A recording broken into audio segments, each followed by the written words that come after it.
Ano? Patuto na. May libreng isang boting Red Horse. Ang kagalingan, hindi may tuturo yan. Nasa experience yan. Huwag natin paligoy-ligoyin pa. Ito yung gagawin natin ngayon para sa tattoo tutorial part 2. Yan.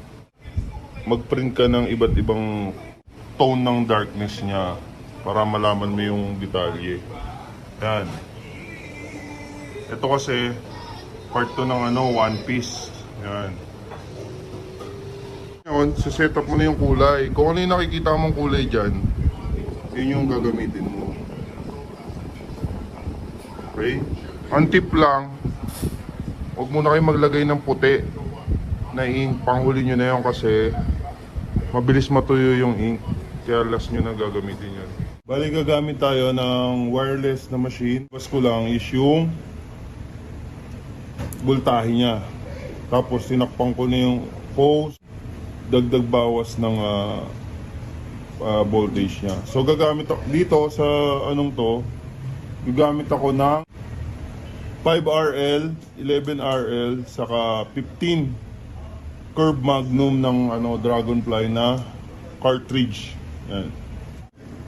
Ngayon, dahil cartoon style siya, sticker style, laliningan mo muna siya.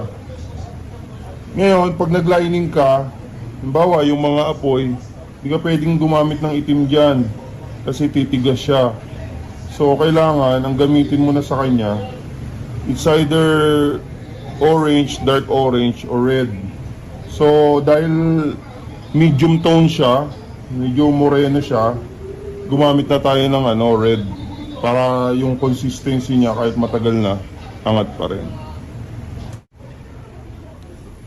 Pag nag-voltahe kayo, 6 ang gamitin nyo. Pag medyo medium tone siya. Pag naman maputi siya, 5. Laruin nyo lang yon. Pag medyo sobrang dark ng balat niya, malamang yun 6.5 o 7. Pero 6 muna kayo magbase. Ngayon, pag perfect na yung pasok niya sa 6 na. Pero pag hindi pa rin siya pumasok, dagdagan nyo. Pero pag medyo matigas yung pasok, bawasan nyo.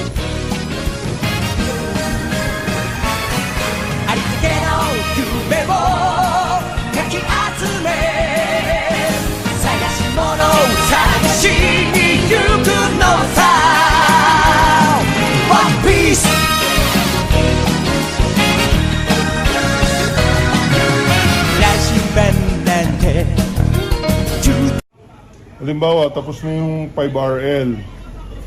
Sa mga pangkaraniwan tattoo, okay na yun.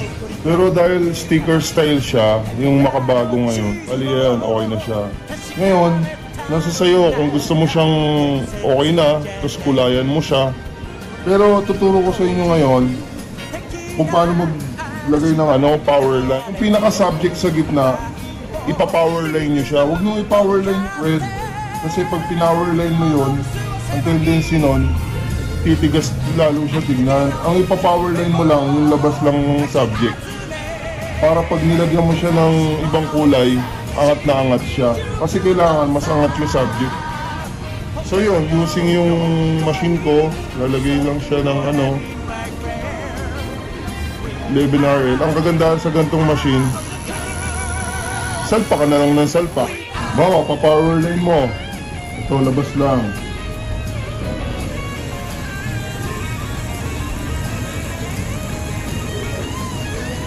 Kumbaga dadaanan mo lang siya uli. Ganyan lang siya kakapala.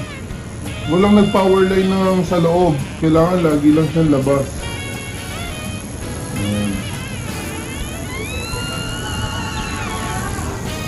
Ang tendency lang siya, parang ibobold mo lang yung gilid niya para umangat siya.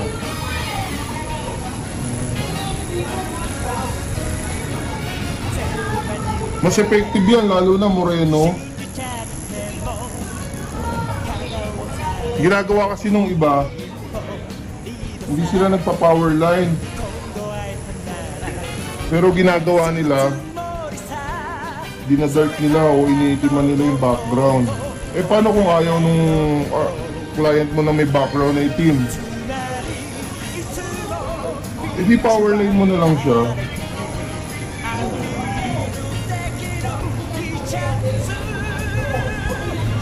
Ang kagandahan pa sa power line, pag medyo sagi yung gilid mo, malilinis mo siya.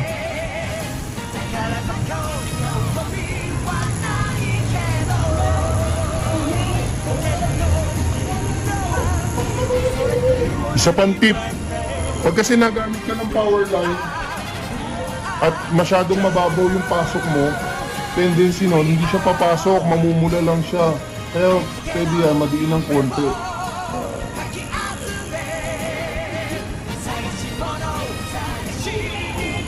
Kung kayo hindi nyo alam kung paano siya diinan, tatuan nyo muna ang sarili nyo.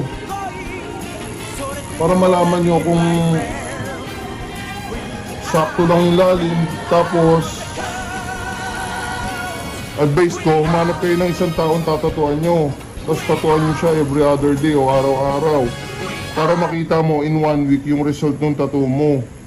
Siyempre, yung ibang artist di ginagawa to eh. Kung ano yung ginawa mo sa tattoo, halimbawa, ito, ginawa mo to. Alalahanin mo yung procedure na ginawa mo. Tapos, i-take down note mo. And then, hindi mo makakalimutan yun. And then, pag nakita mo yung healing, ilista mo rin kung ano yung naging process ng healing. Para, sa susunod na tattoo mo, malalaman mo kung ano yung mali yung ginawa mo. Subok lang ng subok. Para mabilis yung pag-improve mo, after mo magtattoo, drawing ka. Iwas ka muna sa tambay. Tapos, nood ka sa YouTube. Yan, YouTube pala, YouTube.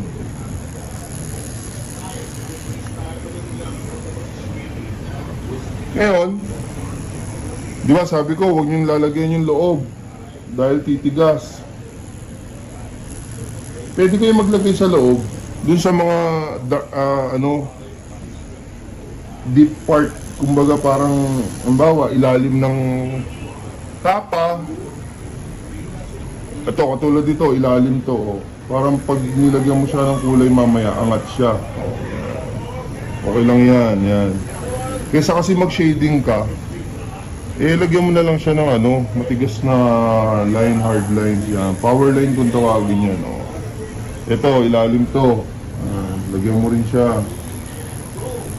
Lalo na small piece yung gagawin nyo. Tapos, shading lang ang gagamitin nyo. Nako, mahihirapan kayo.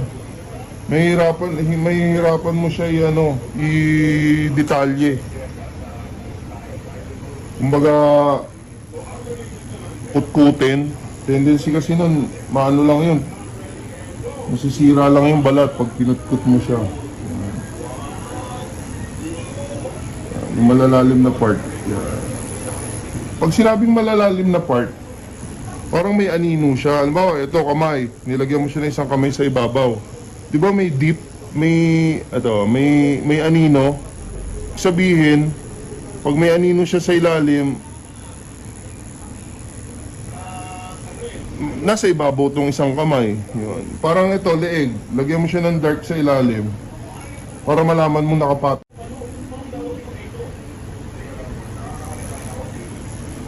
Ito, kaya ako ginagawa tong pinapakita sa inyo to. Kasi maguguluhan kayo eh. Kung hindi ko pinakita sa inyo tong yung kung paano mag-power line. Yan.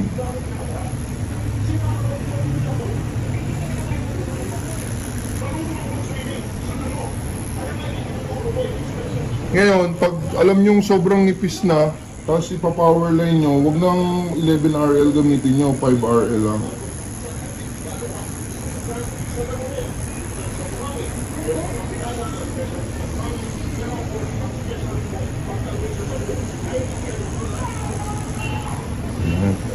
Pwede rin kayo mag-power line using using 5RL na lang din. Kaso medyo manipis na lang siya. Hindi sinong babalik-babalikan mo.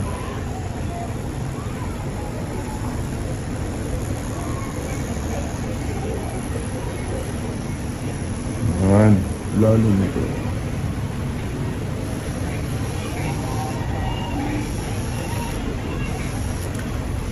Isa pa, pag nagkulay ka, halimbawa maliit na detalye, kinulayan mo siya, shinadingan mo, huwag ka nang gumamit ng ng Magnum para busog yung detalye niya. RL na lang din gamitin mo o RS. Yung iba RS ginagamit eh. Ang hirap kasi gamitin ng RS eh. Hindi siya friendly use para sa mga baguhan. Busalsal kasi dulo nun eh.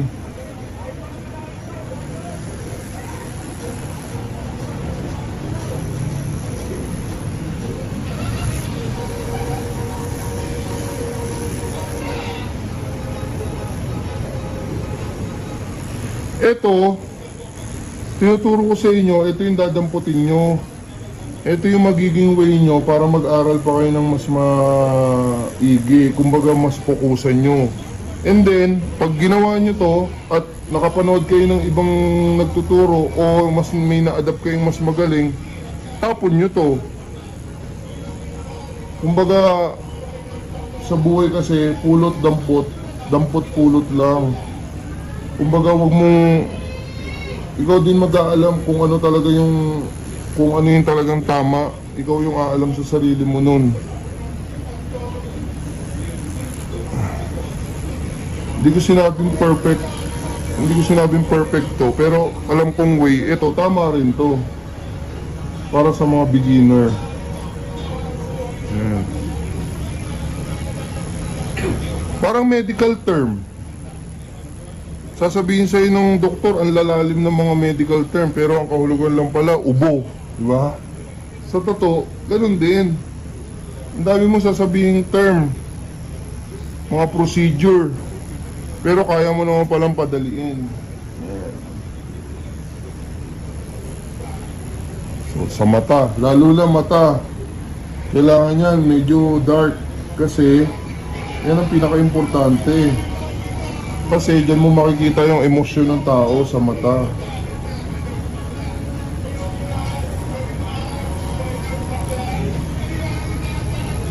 Ngayon, yung mata, pag sinum in mo, lalo na maliit, sinum in mo, may blue, may green, may white. Huwag nyo nang kopyahin nyo kasi sayang lang eh. Mabubura lang din yun eh. After ilang months, ilang years, isolid nyo na lang. Habang natagal ka kasi nagtatato, nagiging mitikuloso ka eh. Kumbaga, pag lumalalim yung tingin mo sa tattoo, gumagaling ka na nun. Kumbaga, yung bawat detalye, makikita mo parang nagsusum in na yung mata mo. Yan, nag-i-improve ka nun. Ibig sabihin, tumatalas na yung mata mo sa design. Yan.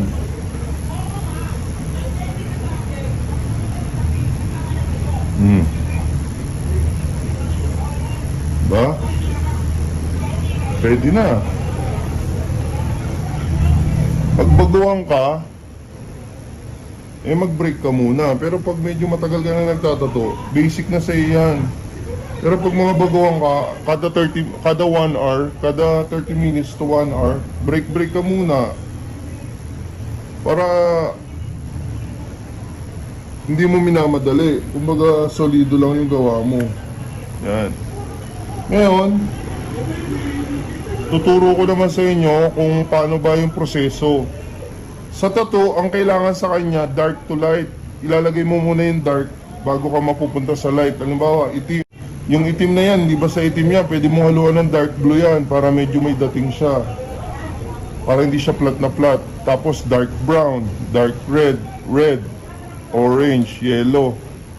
Uhuli mo yung yellow, saka yung white. Yan, huling-huli yan. Bakit? Kasi dudumi eh. Pag dumumi yung ginagawa mo, tatamarin ka na yan eh. Pero pag expert ka na, kahit anong unahin mo, pwede. Yun. Break the rules na pag expert ka na. Pero pag baguhan ka, sumunod ka muna sa rules. Na bawal lumabas.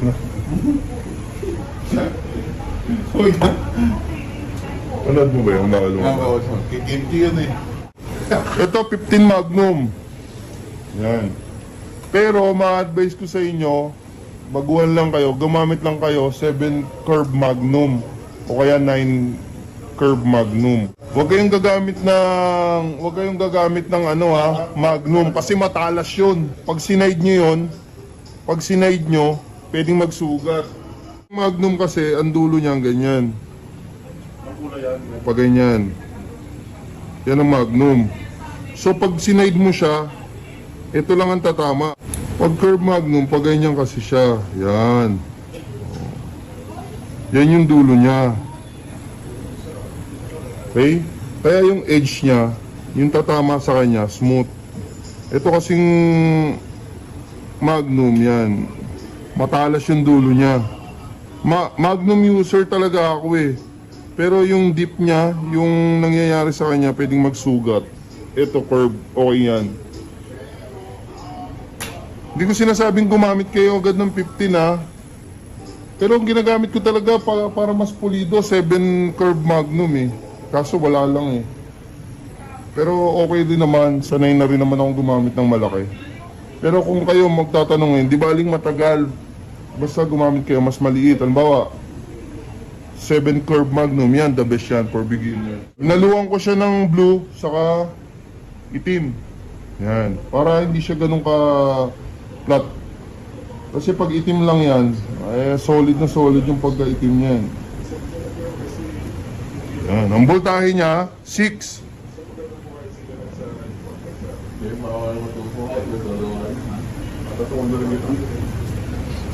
Yun no? Ba? Pasok agad.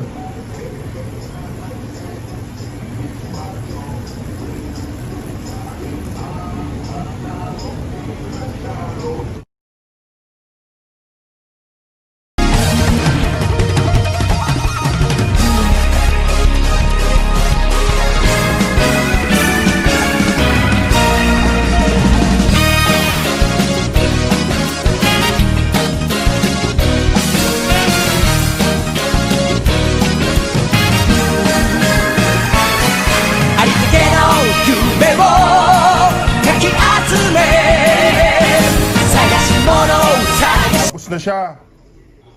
Bali, yung gaya na sinabi ko kanina, ihuli nyo yung highlights or yung pinaka-light color. Ang pinaka-light color niya kasi sa tingin ko is yellow and then white. So, nilagyan ko na rin siya ng background. Hinalo ko yung gray saka caramel. Akalain mong pag pinaghalo mo yung gray saka caramel, ganyan kakalabasan. Tapos, yung light part niya, hinalo ko dyan yung light gray. Kumbaga yung gray, pinalight ko pa ng konti. Yun, para makabuo ka ng ganyang kulay. Caramel, ito yung caramel. Yan. Ito yung caramel. Ang gray naman, hinalo ko lang yung puti saka itim. Mas lamang yung puti para maging gray siya. Mud, parang mud color yan yung background. Ba't ko ba siya nilagyan? Kasi pag di mo siya lalagyan ng background, yung yellow, okay siya, maganda siya pag bago. Pero pag gumaling kasi siya, dahil yellow tayo mga Pinoy kasi, medium tone tayo, yung yellowish yung balat natin na medyo brown, hindi siya ganun tatalab. So kailangan, lagyan mo siya ng background na ganyan. Okay? Yun.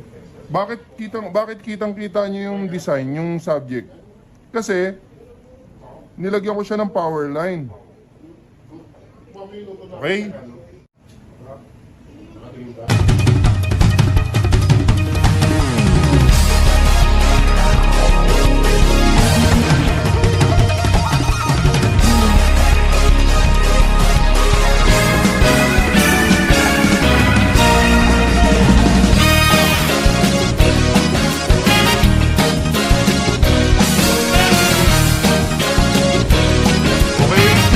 After 2 hours, ito na yung pinalabasan. Basic style lang siya, sneaker style. Tapos yung apoy, hindi siya ganun kadetalye. Okay, after 2 hours, ito yung pinalabasan. Yung step by step na sinabi ko sa inyo. Yan. Siya si Sanji na One Piece. Hook ni Luffy. Okay? Bali, yung mga guide na sinabi ko sa inyo, sticker style siya, cartoony.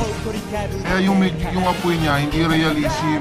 Mga basic fire lang. For beginners. Yan.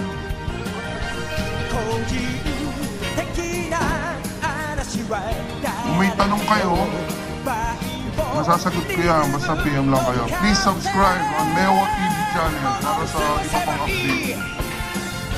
Saka, ito, tapos na tayo sa basic tattoo. Using 5RL, 11RL, 15 curve magnum ng Dragonfly cartridge.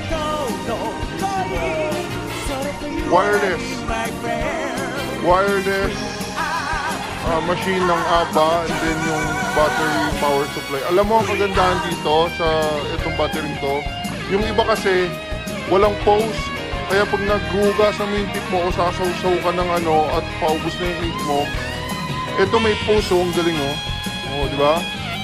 Saka yung voltage niya pwedeng babaan, pwedeng taasan. Okay?